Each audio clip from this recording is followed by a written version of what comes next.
Hi Irina, just realized I still owe you the recipe for the lasagna. Say hi. And since our families are coming tomorrow, I'm making it again and I'm now doing a video recipe for you. So, starting here, this Kathleen just made something in there, but I'll just reuse it. So, starting with carrot, celery, and I don't know, what's it, leek? I think it's leek. Looking like that. So, very finely diced. Thanks, Kathleen. And I'm putting it in the pan with a liberal amount of olive oil. So, best use native olive oil for that. We won't be using very high temperature, so you can use native olive oil and keep the full flavor. I'm putting that in there, and I'll show it once it's done and how long it took. Question of how much. This is about half a leek, small amount of celery, so far from one whole celery, that would be far too much, maybe 100-150 grams, and 3 or 4 of carrots, of 5 small ones, I think. And you can see here, so this is the right temperature, so you can just hear something happening. As a general side note, salt everything. So it doesn't do to combine everything in the end and then salt the whole sauce. It's way better to salt the components until they taste great individually and they combine much better in the end. Alright, we're about half an hour in, and you see we already lost quite some of the mass, but without any browning. So this is not for the people who want to rush cooking. So we're at 5 now, and it just gives off some noise, and that's the point. So it's not completely done yet. Trying it. Yeah, no, you want it completely done because the idea is that it basically melts into the sauce. But that's the point, like 10 minutes out, where I put some garlic in, a good amount. So I'm using fresh garlic here, that's still moist, but usual garlic will work just fine. You can finely dice the garlic and put it in, but since I'm lazy, I'm just pressing it. So here we are 40 minutes in, and it's basically done. It's salted, it's stirred often, so no browning occurs. It's completely done and it's delicious, and I could eat it all just like it is. But I need it, so I'm gonna put it back. So from here on in, everything's high temperature. So we need another oil. I'm using sunflower, but you can use any oil that's good for high heat. And so no more olive taste here, but a neutral one. And now I am starting with my onions, and I want to cook them first and then start to brown them before I add the meat. And to do that, I'm using so this was 2 large onions, like those. And I'm using a trick here. Wait a second. And that is, I'm adding water. Sounds completely counterintuitive, but that way you get the onions cooked way faster, and you can start the browning process faster. If you start with the browning process with uncooked onions, you will just get burned edges and burned sides. You don't want that. So first a little bit of water. They basically are going to cook in the steam, and we're losing all the water that I just added, and then the browning starts. Oh, something about that pan. It's a non-stick pan. That's actually, in this case, not ideal. I just used it because Kathleen just used it to do this, but this is a whole other story. Because actually you want to have the stuff you cook stick to the pan, so you can deglaze it with some red wine. So if you don't have if you have a sticking pan, so steel pan, I would use that if it's big enough. Some words about the wine. So this one is from Spain, and the choice of wine is important. You want a red wine that is very dark, very strong, that has seen a lot of sun. So Spanish wines will do, Southern French, Italian wines, most of them, or Chilean, Californian, something like that. You want to stay away from wine with a lot of acid, because we're going to concentrate the wine extremely. If you have a very acidic wine, you will have the acid in the food, and that gives an off taste. So if you're unsure about the wine, then look for wines from the countries I just said and look at the alcohol content. So this one is 13.5%. I think in America this is given in proof, right? So if I'm not wrong, this would be 27 proof. That or higher.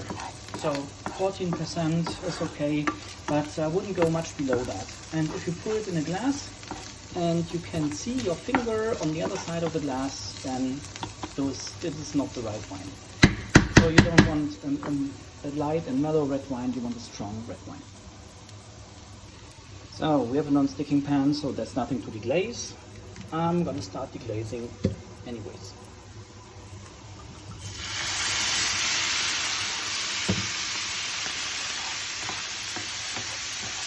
So this, if you have a sticking pan, then this is the right moment to remove everything that's stuck to the ground with the liquid that you just added, and then basically have all the browning that occurs, that will dissolve now, also the browning that's stuck on the food.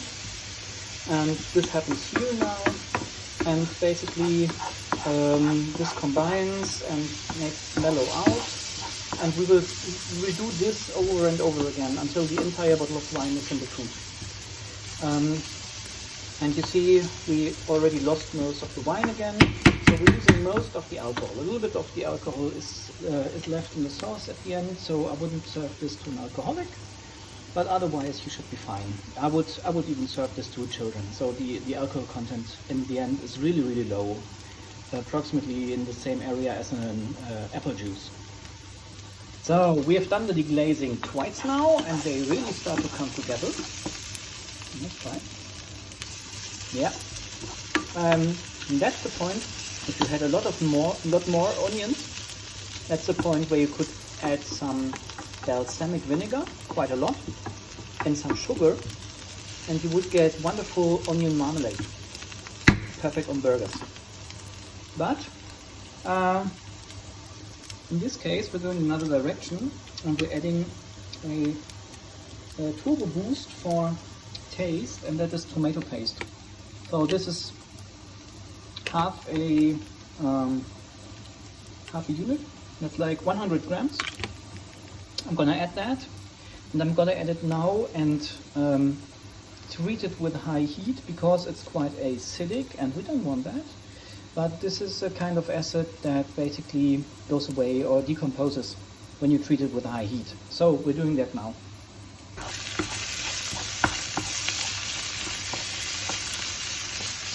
So this is a very concentrated one. You can also take a little bit more of the less concentrated one. And yeah, I'm going to try to clear the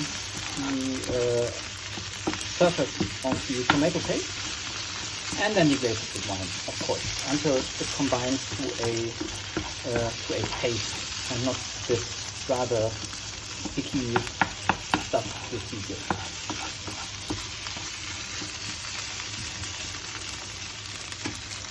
So, twice deglazed, now it looks like that, and it's really dark. And there's a lot of flavor in this, and just for itself, it tastes rather horrible. So you wouldn't want to eat that, but it gives a lot of taste into the sauce, and combined with all the rest, it's wonderful. So I'm gonna take this off the heat now. I've reduced the heat a little bit to 7. Taking this off the heat now, and I'm putting that aside, and then I'm going to start with the quote-unquote meat. Onto the meat. I'm using this one. So ground meat made from soy, so I like that one.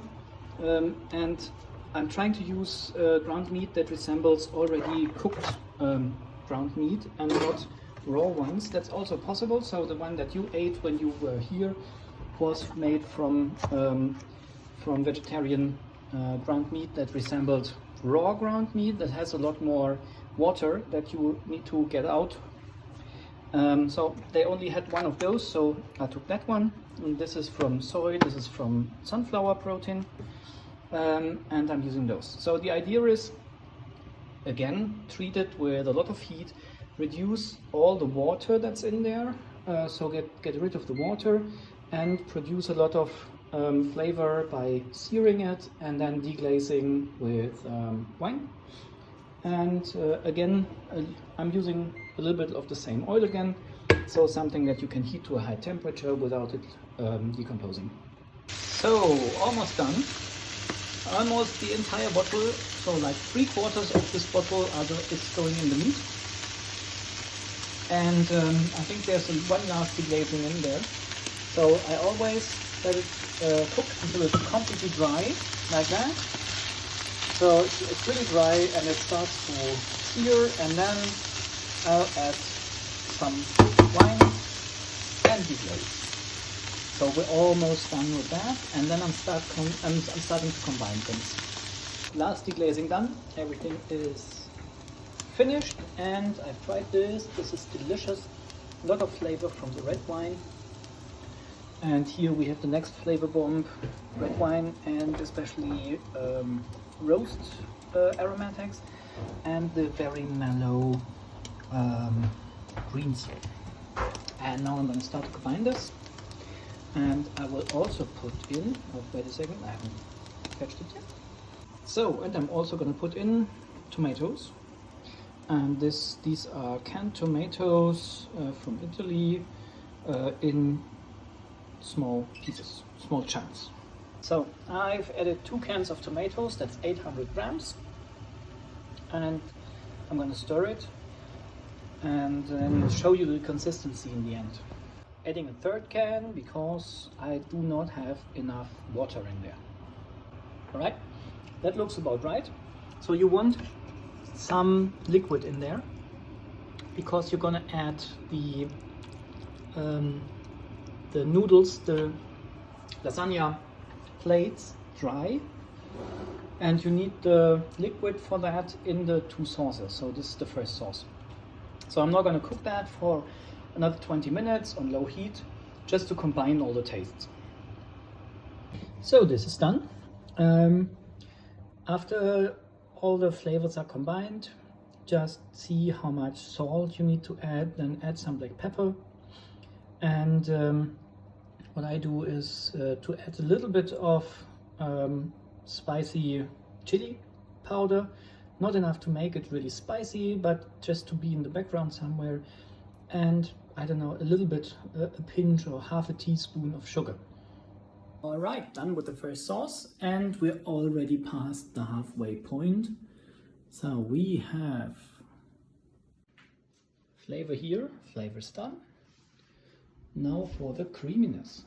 And this we are achieving without cheese and a simple bechamel sauce. And what do we need? Same amount in weight of butter. So this is the same butter, quote unquote, that you ate with us. So this is completely vegan. You could use margarine, but if I would try taste-wise to get as close to butter as possible, because that's an important taste in the sauce. Same amount of flour.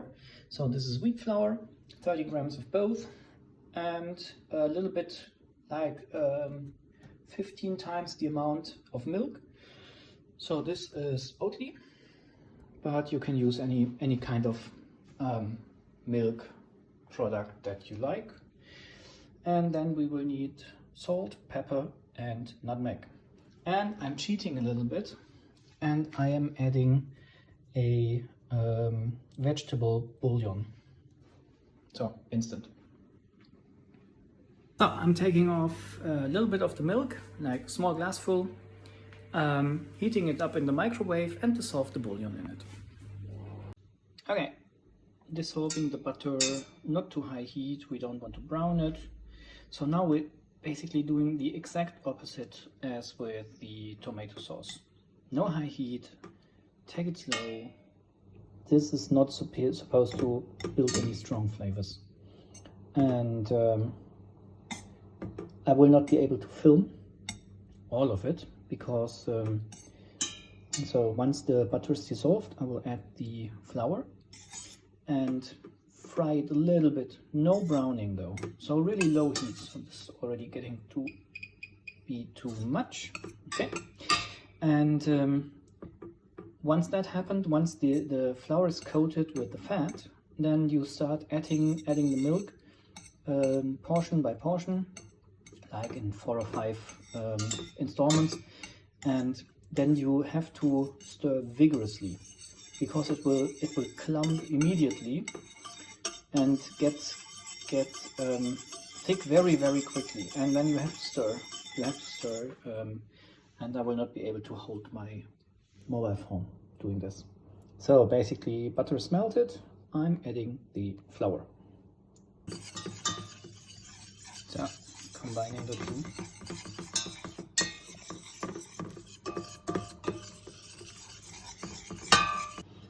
Now, this is how it's supposed to look. A little bit clumpy. And when they drop down, they start to melt and bubble a little bit. Not a lot. So now I will up the temperature and start adding the milk. So the milk comes to a boil. And each time I have the impression that it's getting too thick, I'm adding a little bit more of the milk until all of the milk is in. By the way, so I'm stirring so you cannot see. By the way, why add the milk bit by bit? Because if you add it all at once, then you're gonna have clumps galore. So this will be absolutely impossible to use. So add it bit by bit and stir it until it's smooth again, and then add the next portion. So after you've combined everything, keep it cooking on very low heat so that it just keeps bubbling for at least 5 minutes, so the floury taste goes away, so everything combines really well. And so I usually I make a small portion of it because it's really quick. So this has taken me like 5 minutes in total up to now. So if I have too little when combining the lasagna, I'm just going to whip up a new batch. So now to the layering. I've got everything here. These are the noodles, the pasta I'm going to use. It's barilla. I don't know if you get those in America. Otherwise, every lasagna would be okay. That doesn't require pre-cooking. And then I'm starting with a thin layer of the tomato sauce. So make it as thin as possible.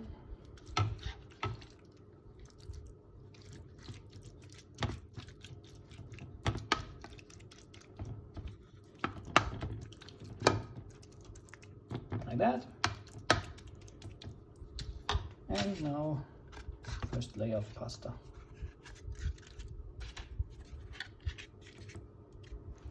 And here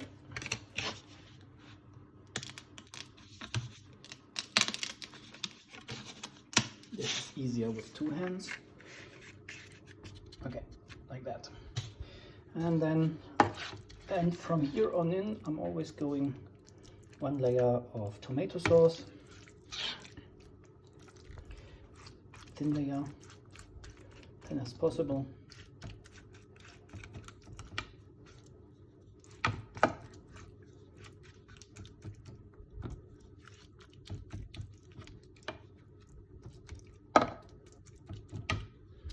And a little bit of bechamel.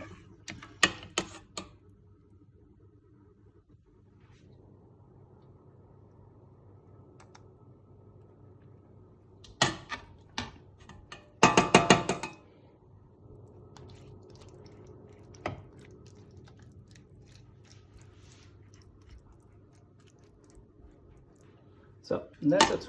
Now just build it up layer by layer like this. And if you run out of bechamel, then just whip up a new batch. But it should be quite okay. And that's it. Finish with the last layer of both sauces.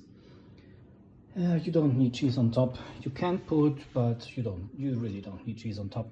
So, and since this is for tomorrow, I'm gonna put it in the fridge with a layer of saran wrap.